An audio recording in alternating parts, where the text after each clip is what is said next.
الحمدللہ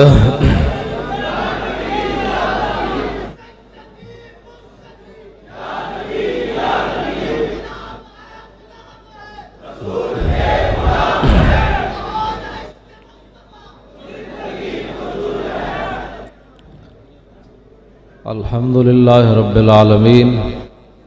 والعاقبۃ للمتقین والصلاۃ والسلام علی اشرف الانبیاء وقائد المرسلین وعلی آلہ واصحابہ ومن تبعہم بإحسان الی یوم الدین اما بعد فاعوذ باللہ من الشیطان الرجیم بسم اللہ الرحمن الرحیم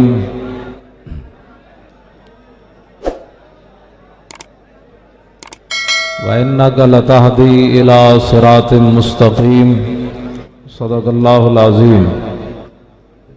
گرامی قدر حضرات،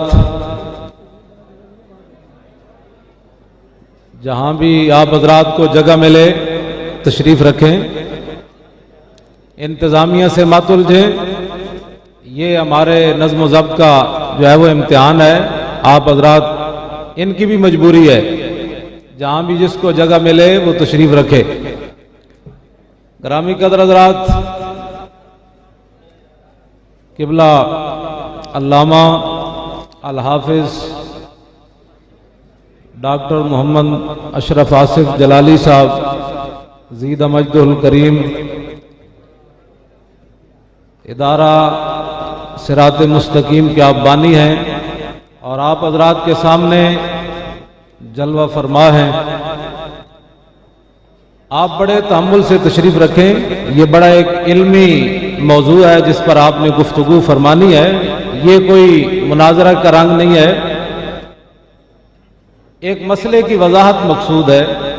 کسی کو زیر کرنا مقصود نہیں ہے۔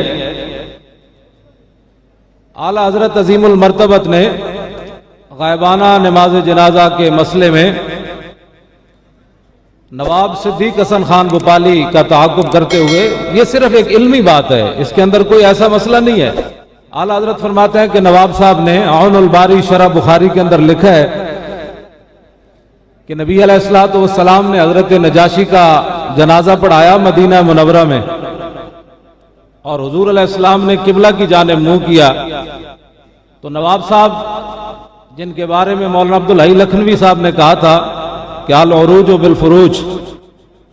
یہ اہل علم اس کا معنی اچھی طرح سمجھتے ہیں۔ اعلیٰ حضرت فرماتے ہیں کہ نواب صاحب نے یہ لکھا ہے، یہ ایک علمی بات ہے، کسی پر کوئی تنقید نہیں ہے، نہ فرقہ واریت ہے، کہ نواب صاحب نے لکھا ہے کہ حضور علیہ السلام نے قبلہ کی جانب منہ کر کے نجاشی کی نماز جنازہ پڑھائی، تو اس حدیث سے ثابت ہوتا ہے کہ اگر امام کا رخ قبلہ کی جانب ہو اور میت جو ہے وہ غیر قبلہ پڑی ہو تو نماز جنازہ ہو جاتی ہے۔ اعلیٰ حضرت فرماتے ہیں کمال ہے، آپ نے شرح بخاری لکھی ہے، آپ کو اتنا بھی نہیں پتا کہ مدینہ منورہ سے جنوب کی جانب قبلہ ہے اور حبشہ بھی جنوب کی جانب ہی ہے۔ تو آخر میں ڈاکٹر صاحب کے لیے ایک دعا کر کے اپنی تقریر کو ختم کرتا ہوں۔ یا الہی کل کے آصف کو بنا کل کے رضا،